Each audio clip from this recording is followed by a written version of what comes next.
هذا البرد والمطر ما تعرفون هسه شنو؟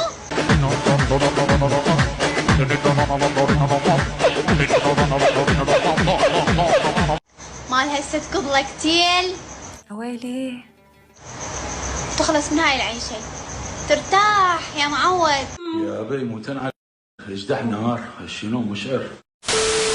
وانا صديق كان اريد بنيه خابرت اختي. شلون؟ قلت لها تعي امي. اختك؟ ايه ام واخت؟ جبتها ايه قلت لها شو الشغله؟ كانت تقول يلا ما يخالف. قلت لها كونين. ايه ايه يريد بنيه وهاي. ليش ما تجين انت يعطيك 50,000 تستفادين؟ قالت ما يخالف. لا عاد ايش قد ديوث هذا؟ ايش قد ديوث؟ ايه اجت ظلت قاعده انا كنت بوقتها يعني جاي اشرب ما اجاوب انا نمت وياه. العراق راح نروح معقول احنا معقول في بدنا سكن